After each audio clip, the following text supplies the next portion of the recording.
కేవలం ప్రభుత్వ కార్యక్రమంగా కాకుండా ప్రజా ఉద్యమంగా మారినప్పుడే రాష్ట్రం నిజమైన అభివృద్ధి బాటలో నడుస్తుందని వెంకటగిరి ఎమ్మెల్యే కురుగొండ్ల రామకృష్ణ స్పష్టం చేశారు.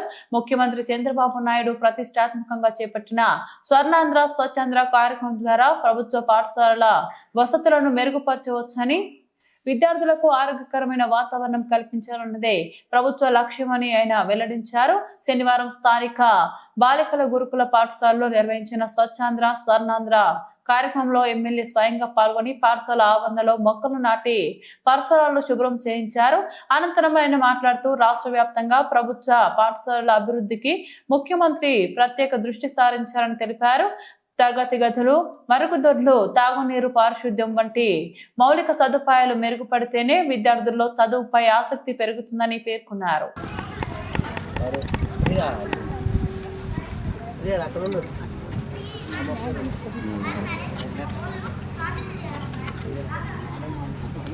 మన ముఖ్యమంత్రి వర్యులు శ్రీ నారా చంద్రబాబు నాయుడు గారు ఆదేశాల మేరకు ప్రతి స్కూల్లో కూడా ఇప్పటి నుంచే స్వచ్ఛాంధ్ర అనే స్వర్ణాంధ్ర ప్రతిజ్ఞ చేయడం జరుగుతోంది. ప్రతి ఒక్కరు కూడా స్వచ్ఛంగా అన్ని రకంగా పరిశుభ్రంగా ప్రాంతాలు ఉంచుకుంటే ఎలాంటి జబ్బులు కూడా రావని చెప్పని కూడా దీనికి అర్థం. కాబట్టి ఇప్పుడు మనం ప్రతిజ్ఞ చేస్తూ ఉన్నాం. ఆ ప్రతిజ్ఞ ప్రకారం మీ తల్లిదండ్రులు కూడా అందరికీ చెప్పాలని చెప్పని కూడా తెలియజేస్తా ఉన్నాం. ఇప్పుడు గతంలో లైట్లు అడిగారు,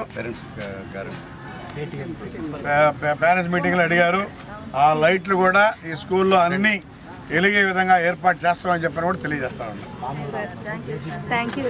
అదేవిధంగా చెట్లు ఉన్నాయి, ఆ చెట్లు కూడా జేసీబీ పెట్టి క్లీన్ చేసి ఎలాంటి ఇబ్బందులు లేకుండా ఏదన్నా ఉన్నా నా దృష్టికి తీసుకురండి, శుభ్రంగా పెట్టే బాధ్యత నేను తీసుకుంటా అని చెప్పి తెలియజేస్తా ఉన్నాం. మొత్తం అయిపోయిన వరకు ఇక్కడ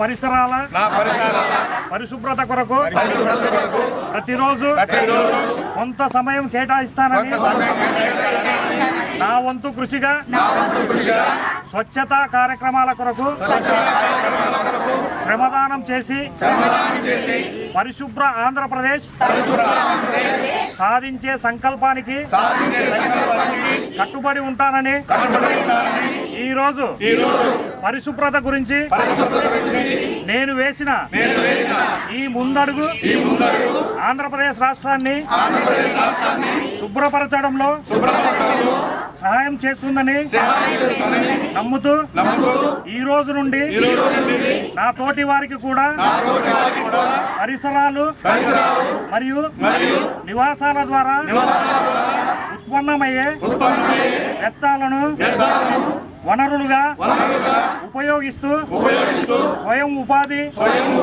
మరియు వాణిజ్య అవకాశాలు వంటి అంశాలపై అవగాహన కల్పిస్తానని మన ఆంధ్రప్రదేశ్ ను స్వచ్ఛ ఆంధ్రప్రదేశ్ గా తీర్చిదిద్దేటట్లు నా వంతు కృషి చేస్తానని ప్రమాణం చేస్తున్నాను.